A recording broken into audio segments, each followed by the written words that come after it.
Hi friends, இன்னைக்கு இந்த வீடியோவில் நம்ம என்ன பார்க்க போறோம்னா TNEB ஜூனியர் அக்கௌண்டன்ட் எக்ஸாமோட அப்ஜெக்டிவ் டைப் கொஸ்டின்ஸ் தான் நம்ம பார்க்க போறோம்.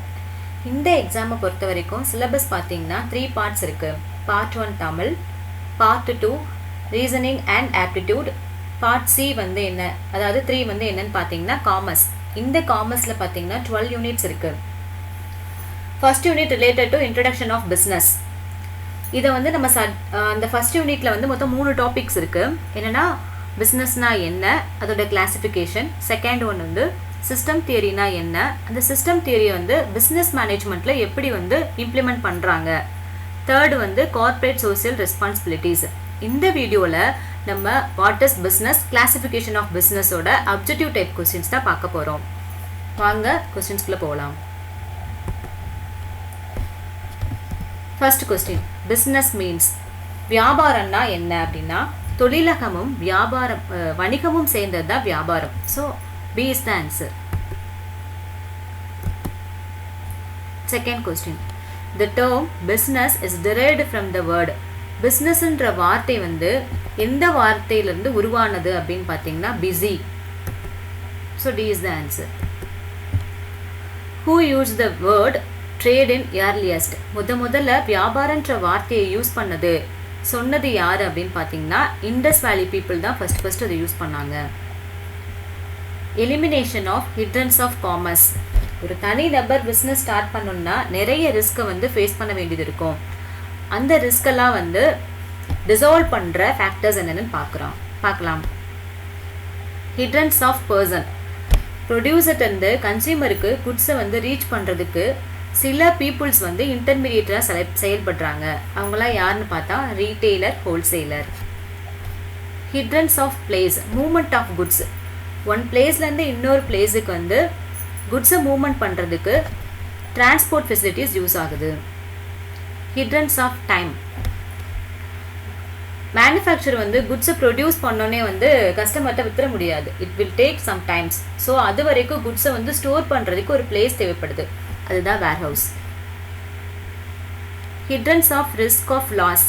இன் case of theft, natural calamities, fire, இந்த மாதிரி ஏதாவது ஆக்சிடென்டல் ஏதாவது ஆச்சுன்னா நம்ம இன்சூரன்ஸ் எடுத்து வச்சுக்கிட்டோம்னா கொஞ்சம் யூஸ்ஃபுல்லாக இருக்கும். ஸோ இந்த மாதிரி ரிஸ்க் ஆஃப் லாஸ் வந்து இன்சூரன்ஸ் மூலமாக வந்து ரெக்கவர் ஆகுது. Hindrance of knowledge. ஒரு நியூ ப்ராடக்டை பற்ற பெனிஃபிட் வந்து மக்களுக்கு வந்து பிஸ்னஸ் ஃபார்ம் எப்படி தெரிவிக்கிறாங்கன்னா advertising, marketing, word of mouth மூலமாக தெரிவிக்கிறாங்க. Hindrance of exchange. பண்டைய காலத்துலலாம் பார்த்தீங்கன்னா நம்ம பார்ட்டர் சிஸ்டம் யூஸ் பண்ணோம். இப்போ எந்த ஒரு பொருளை கொடுத்து வாங்கினாலும் நம்ம மணியை தான் கொடுத்து வாங்குகிறோம், காசு கொடுத்து தான் வாங்குகிறோம், குட்ஸ் எல்லாம் கிடையாது. ஸோ ஹிட்ரன்ஸ் ஆஃப் எக்ஸ்சேஞ்ச் வந்து money. Hindrance of risk of deterioration in quality. Proper packaging வந்து குவாலிட்டிஸ் இஷ்யூ தடுக்குது. Hindrance of finance. Business people வந்து அவங்களுடைய பிஸ்னஸை டெவலப் பண்ணுறதுக்கு அடிஷ்னல் கேபிட்டல் தேவைப்படுது. அந்த மாதிரி சர்வீசஸ் வழங்குறது யாருன்னா bank and financial services institutions. Hindrance of developing the exact product. New product develop பண்ணுறதுக்கு R&D டீம் வந்து யூஸ்ஃபுல்லாக இருக்குது. Hindrance of both selections and delivery at doorsteps. முதல்ல நம்ம வந்து குட்ஸ் வாங்கணும்னா ரீட்டைல் ஷாப் போயிட்டு பை பண்ணோம். இப்போ வந்து நம்ம வீடு தேடியே குட்ஸ் வருது. அதுதான் electronic commerce. Example Flipkart, Amazon, Meesho. Fourth question, a valid definition of a business purpose is to create a customer. ஒரு பிஸ்னஸோட மெயின் மோட்டிவ் என்னன்னா to create a customer. Fifth question, business can be defined as per dash section in Income Tax Act 1961. Section 213 down. Sixth question, business ethics may be defined. Business ethics na தொழில் தர்மம். Answer A, a code of conduct. Which of the following is the characteristic of a business?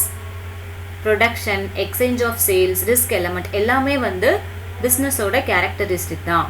So all of the above is answer D. Oil refinery and sugar mills are classified under which industry? நார்மலாக industry வந்து 2 டைப்ஸாக பிரிக்கலாம். Activity based industry and size of the industry. ஆக்டிவிட்டி பேஸில் we can subdivide in 3 categories. என்னென்னா primary, secondary, tertiary. இந்த oil refinery and sugar mill வந்து secondary கேட்டகரியில் வரும் because it is a manufacturing concern. Earning of profit is considered to be subsidiary objective of the business. The given statement is false because அவங்களுடைய main மோட்டிவே வந்து profit ஏர்னிங்காக தான் இருக்கும். ஏன்னா நிறைய ரிஸ்க்கை வந்து அவங்க பியர் பண்ணுறாங்க. ஸோ அவங்களுடைய மெயின் மோட்டிவ் வந்து ப்ராஃபிட் தான். Answer is B. Which of the following is economic causes of business risk? Demand and supply, price, competition இது எல்லாமே வந்து economic causes தான். So all of the above is answer.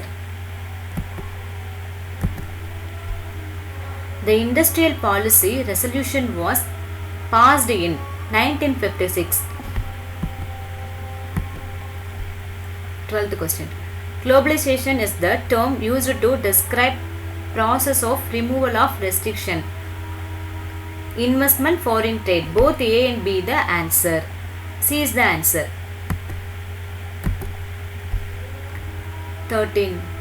DAS is on economic activity.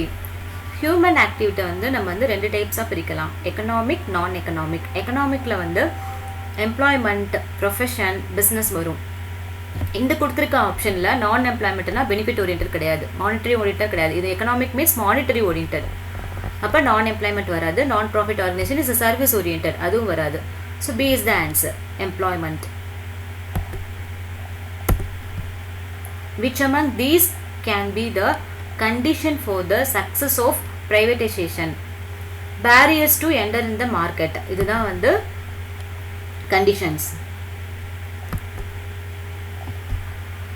Which of the following may not be a factor behind starting a business? இந்த 4 ஆப்ஷன்ஸில் the size of the firm, finance, the location of the business இதெல்லாம் வந்து firm வந்து business start பண்ணுறதுக்கு முன்னாடி யோசிப்பாங்க.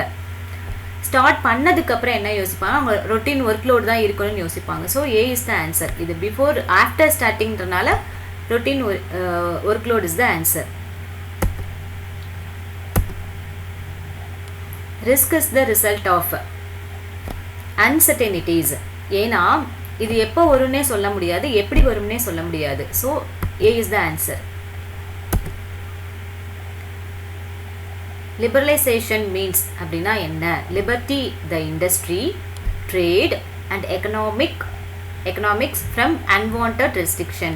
B is the answer. Soaps are included under which type of industry? Soap வந்து ஒரு manufacturing concern தாங்க.